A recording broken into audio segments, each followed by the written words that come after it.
many people think that they lack motivation when what they really lack is clarity. They think that they need to get more motivated, that they need willpower in order to execute on a habit. If I just felt like writing, if I just felt like meditating, if I felt like working out, then I would do it.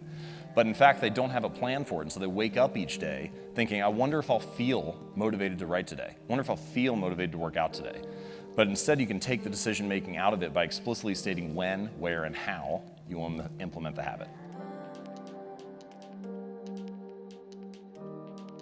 So you need to give your goals a time and a place to live in the world, right? Give them space on your calendar. Now, it sounds easy to say, let's just start a plan, let's write down exactly what you should do, and then maybe you'll follow through on it. But of course, we all know that there are challenges that arise. It's not quite that easy. So here's a little strategy that I like to use to make sure you can come up with a better plan of action, and it's called a failure pre-mortem. So the way that it works is you think about the habit, the project, the goal, whatever the most important thing is that you want to work on, and I want you to imagine, fast forward 6 months from now, and you failed. And then tell the story of why you failed. What happened? What challenges did you encounter? What was it that took you off course? When I do this with businesses, sometimes we call it the kill the company exercise, because everybody just sits around and thinks about ways to kill the company in the next 6 months.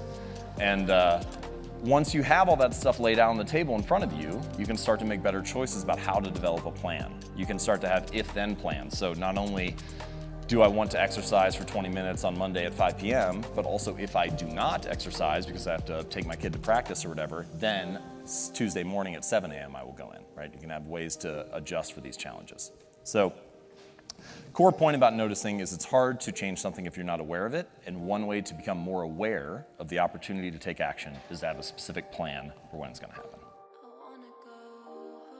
One of my favorite studies is about exercise. And they had 3 cohorts in this study. So they have first cohort, they said, I just want you to track how often you work out over the next few weeks, right? So that's the control group. Second group, they said, we want you to track how often you exercise, but we're also gonna give you a motivational speech presentation, talk about the benefits of heart health, why habits are good for you, and so on. So this is the motivated group, right? The third group, they got the same presentation, so they were equally motivated, and then they did one thing differently. And that one thing was they filled out this sentence. They said, during the next week, I will partake in at least 20 minutes of vigorous exercise on this day, at this time, in this place, right? They specifically stated their intention to implement the behavior. So implementation intention. Here's what happened. First group, 1 out of 3 of them worked out. Second group, motivation did nothing. As soon as they left the researcher's facility the next day, they weren't motivated. It's like reading a book or watching a YouTube or listening to a motivational speaker, and then you forget all about it 20 minutes later. But the third group, the group that had a specific plan for how they were going to implement the behavior, 9 out of 10 of them worked out. So you can increase your odds of success 2 to 3x just by having a specific plan. And this is the insight. Many people think that they lack motivation when what they really lack is clarity. I like to add one more thing to this, which is never miss twice. So many people, they'll get a chain going and then they fall off track and they feel bad about it. They feel like, oh, I ruined it. I had this great thing and now it's over. The streak is gone.